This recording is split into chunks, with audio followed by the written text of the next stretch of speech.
رہبر شریعت حضرت علامہ مولانا کامل الفقار احمد اشرفی صاحب سے نعروں کی گود میں استقبال کیجیے۔ نعرہ تکبیر۔ سید الانبیاء خاتم الانبیاء والمرسلین چاندنی سے چھوڑ کے آئے تبارک و تعالی فی القرآن العظیم قل يتوفاكم ملك الموت الذي وكل بكم ثم إلى ربكم ترجعون صدق الله وصدق رسوله النبي الكريم الرؤوف الرحيم وقال النبي صلى الله عليه وآله وسلم سبع يجري أجرهن للعبد بعد موته وهو في قبره من عمل علما صدق الله وصدق رسوله النبي الكريم الرؤوف الرحيم إن الله وملائكته يصلون على النبي يا أيها الذين آمنوا صلوا عليه وسلموا تسليما اللهم صل على سيدنا مولانا محمد وعلى آل سيدنا مولانا محمد وبارك وسلم ضرور پڑھیے الصلاۃ السلام علیک یا رسول اللہ، یا رسول اللہ، الصلاۃ والسلام علیک یا حبیب اللہ۔ یا حبیب اللہ۔ آج کی پروقار پرنور تقریب ختم چینل حضرت قبلہ صوفی عبدالستار صاحب نقشبندی مجددی رحمۃ اللہ علیہ کے سال سواب کے لیے انعقاد پذیر ہے۔ اللہ قریب میری اور آپ کی سب کی حاضری اپنی بارگاہ میں قبول فرمائے۔ جیسے کہ برادر مکرم صاحبزادہ مفتی محمد اویس نقشبندی صاحب بتا رہے تھے کہ کچھ ہی دیر میں ہمارے اکابرین خصوصاً بالخصوص پیر طریقت حضرت خواجہ قاری شاہ محمد احرار صاحب اپنے رفقائے کار کے ساتھ انشاءاللہ اسٹیج پر متمکن ہوں گے، جلوہ افروز ہوں گے۔ اس وقت بھی ماشاءاللہ کافی تعداد میں علماء کرام حضرت علامہ سید عامر شاہ صاحب دیگر ساتھی موجود۔ حضرات مختصر وقت ہے، ظاہر ہے کہ اتنے سارے نام ہیں، تو جتنے بھی یہاں تشریف لا رہے ہیں سب ایک ہی نقطہ نظر لے کے حاضر ہو رہے ہیں کہ ہم نے قبلہ صوفی صاحب رحمۃ اللہ علیہ کو خراج تحسین پیش کرنا ہے۔ میں بتاتا چلوں کہ ہمارا ان کا تعلق کوئی آج کا نہیں ہے، تو تقریباً 3 دہائیوں پر مشتمل تعلق ہے۔ 96 میں جب ہم جامعہ عظمت الاسلام میں پڑھا کرتے تھے تو فیاض بھائی وہاں زیر تعلیم تھے کہ بڑے بھائی حفظ کے لیے، تو پہلی ملاقات وہاں پہ ہوئی، چونکہ بچپن سے ہی سلسلہ یہ نقشبندیہ سے منسلک ہے اور یہ تاج بچپن سے ہی سروں پہ سجایا ہوا ہے۔ سبحان اللہ۔ تو ان کے والد گرامی نے جب مجھے کلاس میں دیکھا تو خصوصی طور پہ آگے بڑھے اور مجھے سلام کیا، بوسہ دیا۔ میں یوں بتاتا چلوں میرا ان کا تعارف کسی اور تعلق کی بنا پر نہیں ہوا، صرف یہ نقشبندی نسبت کی وجہ سے ہوا۔ کیونکہ بالکل چھوٹی عمر کی میری 7-8 سال کی بات کر رہا ہوں، پھر جب بھی تشریف لاتے فیاض بھائی کو ملنے کے لیے، اساتذہ کرام سے پوچھنے کے لیے، لینے کے لیے، تو ایک والد گرامی کی طرح اسی طرح شفقت فرماتے، دست شفقت رکھتے اور شاباش دیتے اور آگے بڑھنے کا حوصلہ عطا فرماتے۔ اور پھر الحمدللہ ان کی خواہش تھی کہ ان کے بیٹے حافظ بھی ہوں، قاری بھی ہوں، عالم بھی ہوں۔ اللہ تعالیٰ نے ان پہ خاص کرم کیا کہ ماشاءاللہ اویس بھائی حافظ قرآن بھی بنے، قاری قرآن بھی بنے، اور پھر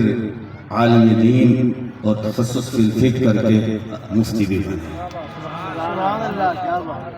آپ کہہ لیں سبحان اللہ۔ سبحان اللہ۔ چونکہ میرا اپنا پروگرام ہے، ہم سارے اصال ثواب کی نیت سے آئے ہیں، تو پھر جو ہے نا میں جو گزارش کر رہا ہوں، تعلیم کے بعد میری یہاں ذمہ داری مجھے دی گئی جامع مسجد المجید محمدیہ کالونی کے اندر 2009 کے اندر، تو پھر آپ عیدین کی نمازیں برادران کے ساتھ ہمارے پاس پڑھتے تھے، سنگی ساتھیوں کے ساتھ وہاں تشریف لاتے، اور عید کی میں گفتگو کرتا، اس میں بھی بڑی ماشاءاللہ تحسین فرماتے، حوصلہ افزائی فرماتے، وہاں پہ سنگیوں کو دیکھتے اور ایک حلقے کا کام دیکھتے تو بہت خوشی کا اظہار فرماتے، اور بس اکثر و بیشتر بھائی ویس صاحب کا بھی بتاتے رہتے کہ اس سال میں پہنچ گئے، اس سال میں پہنچ گئے ہیں، پھر جب یہ عالم بن گئے تو ان کی خوشی کے ایک انتہا تھی، کہنے لگے نہیں یہاں تک نہیں بلکہ میں نے ان کو کراچی بھیجنا ہے، ان کو مفتی بنانا ہے۔ تو میں چونکہ یہ لائیو پروگرام چل رہا ہے، ہزاروں افراد اس کو دیکھ رہے ہیں، تو میں صرف اتنا بتانا چاہتا ہوں اپنی گفتگو کے اندر کہ یہ جتنا بھی کام ہے دنیا بھر کے اندر، ملک کے اندر، شہر کے اندر، یہ نسبت نقش بندیہ کی وجہ سے ہے۔ سبحان اللہ، ان کے سبحان والد اللہ، کیا بات گرامی ہے، کو کہاں سے ذوق ملا؟ سبحان اللہ، اللہ حضرت معصومی صاحب ان کے والد گرامی کو ذوق کہاں سے ملا؟ الحمدللہ، یہ شوق، یہ لگن کہاں سے ملی؟ مرشد خانے سے ملی۔ اللہ اللہ اللہ اللہ، سبحان اللہ، لاہور سبحان میں اللہ، بہت سارے لوگ فوت ہوتے ہیں، اتنے اکابر، اتنے علماء کہاں آتے ہیں؟ تو یہ جو ذوق ملا، یہ جذبہ ملا، یہ لگن ملی، یہ مرشد خانے سے ملی، سبحان اللہ، کیونکہ وہاں ذکر اذکار، سبحان اللہ، اور بالخصوص حضرت قبلہ خواجہ شاہ محمد احرار صاحب خیبر پختونخوا کے علاقے میں رہتے ہیں، جہاں آپ کے علم ہے کہ دوسرے لوگوں کا زور ہے، اور وہاں اس قسم کے علاقے کے اندر سلسلے کا کام کرنا، روحانیت کا کام کرنا، یہ کسی پیچھے سے روحانی طاقت کے بغیر ہی ممکن نہیں ہے، ہو سکتا، چونکہ حضور خلیفہ اعظم مہری شریف اللہ حضرت اللہ، حافظ جی، سبحان اللہ، حضرت سبحان اللہ، حافظ صاحب رحمۃ اللہ علیہ سبحان کو مہری شریف سے بیعت کی نسبت کے ساتھ ساتھ خلیفہ اعظم ہونے کا بھی اعزاز حاصل تھا۔ سبحان اللہ، سبحان ایسے اللہ، نہیں، سبحان اللہ، الحمد ہماری ویڈیوز آج کل سوشل میڈیا پہ مل جاتی ہیں، تو ہم نے پہلے سیریز وغیرہ کے اندر بھی دیکھی تھی، تو وہاں آپ بزرگی کے عالم میں بھی، آخری عمر میں بھی عرس پاک کی تقریبات میں تلاوت فرماتے ختم کرتے، تو آخری سال تھا یہاں ہمارے حضرت صاحب کے اس دنیا سے رحلت فرمانے کا، تو آپ نے بڑی ہی تفصیل کے ساتھ بتایا حضور خلیفہ اعظم مہری شریف کے متعلق، سبحان اللہ، سفر کے معاملات انہوں نے بیان کیے، تو اس نسبت میں جو ہے اتنے چار چاند لگائے کہ یہ ذکر کا پیغام پاکستان سے ہوتا ہوا پوری دنیا میں پھیلا۔ میں ایک اور بات کرنا چاہتا ہوں آپ علماء کرام سے کہ ہم مہری شریف، وادی عزیز شریف، بلال پور شریف، اس سے جتنے بھی وابستگان آستان ہیں ان کی میں بات کر رہا ہوں، ان لوگوں نے کوئی فرقہ واریت نہیں پھیلائی، نہ اپنے عقیدے کے اندر، مسلک کے اندر دراڑ ڈالی ہے، بلکہ ان حضرات نے اہل سنت کو مضبوط کیا ہے، سبحان اللہ، افراد تیار کر کے دیے ہیں، افراد تیار کر کے دیے ہیں، بہت سارے لوگ بھٹک گئے، کوئی ادھر ہو گیا، کوئی ادھر ہو گیا، جنہیں حجت الاسلام کہا جاتا تھا، سنیوں کا شہنشاہ کہا جاتا تھا، وہ کہاں سے کہاں پہنچ گئے، اور جتنا ان لوگوں نے نقصان دیا ہے وہ آپ سب کے سامنے ہے، لیکن میں ڈنڈے کی چوٹ پہ اور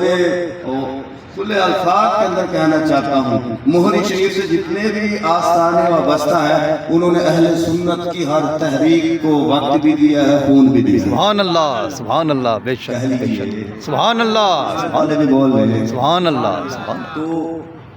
میں گفتگو کو سمیٹنا چاہتا ہوں، تحریک لبیک ہے، اس کو بھی حضرت قبلہ بڑے پیر صاحب اب تشریف لائیں گے، ان کی پوری سپورٹ حاصل ہے خیبر پختونخوا کے اندر، جہاں کہیں بھی ان کے مریدین ہیں۔ اسی طرح میرا آج سے نہیں 2006 سے جمعیت علماء پاکستان سے تعلق ہے، میں پریس سیکرٹری سے ہوتا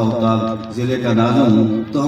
ہمارے حضرت صاحب نے کبھی ہمیں منع نہیں کیا کہ سیاسی تحریک ہے، یہ علماء کی تحریک ہے، ہمیں صرف آستانے تک محدود رہنا چاہیے، نہیں، بلکہ انہوں نے ہمیشہ تلقین کی تھی کہ جہاں تک بھی ہو سکے اہل سنت کی خدمت کریں۔ سبحان اللہ، تو میں بتا یہ رہا ہوں، آج کل کچھ لوگ صرف کہیں سے کہیں ایک ویڈیو مل جائے نا ذکر والی، علماء بیٹھے، ایک اختیاری کیفیت ہوتی ہے، ایک اضطراری کیفیت ہوتی ہے. اگر کچھ تیاری بھی اللہ کے ذکر میں کھڑا ہو کہیں ذکر کرنا شروع کر دے یا کوئی ایک دوسری جو کیفیت ہے وہ کسی کے بس میں نہیں ہوتی. آپ سرکار کی نعت سن رہے ہیں، تلاوت سن رہے ہیں، ذکر کر رہے ہیں، آپ ایک ایسی کیفیت طاری ہوگی، آپ بے خود ہو گئے، اس پہ کسی کا کنٹرول نہیں ہوتا، یہ ورود ہوتا ہے.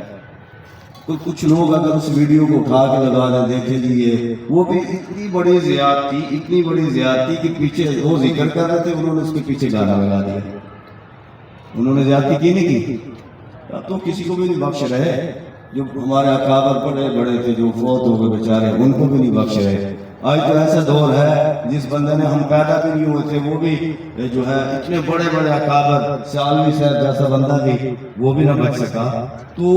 دعا کرے کہ اللہ تعالیٰ اس کی انتشار سے ہمیں محفوظ فرمائے. آمین آمین. میں بات اور بھی کر سکتا تھا، آیت مبارکہ کے ضمن میں بھی میں بات کرنا چاہتا تھا، کیونکہ انہوں نے کافی سارا جو ہے نا آج پروگرام چلانا ہے اور ان کی ہمت ہوگی، ان کی میں جرت کو داد ہوا. اس لیے اگر یہ کامیاب ہوتے ہیں جو انہوں نے ٹائم دیا نا اس کے اندر پروگرام وغیرہ انشاءاللہ یہ پورا کر لیتے ہیں. بس سب سے آنے والوں سے یہی گزارش کرتے جائیں کہ برکت کے لیے. میں اس لیے 2-4 باتیں زیادہ کروں کیونکہ ابھی حضرات آ رہے ہیں نا، اگر سب موجود ہوتے تو میں 3 سے 4 منٹ کے اندر بات کو ختم کر دیتا. میں صرف اتنا عرض کر رہا ہوں کہ آپ سب نے اپنی نسبتوں پہ قائم رہنا ہے انشاءاللہ. فرمائیے اللہ تعالیٰ حضرت کی بلا صوفی ابتستار نقشبندی صاحب رحمۃ اللہ علیہ کے درجے بلند فرمائے. جیسے بھائی ویس صاحب عالم بنے آگے، ان کی جو پوتے ہیں ان کی اولاد ہے، انشاءاللہ وہ بھی اسی طرح عالم بنے گی اور دین کی خدمت کرے گی. آمین.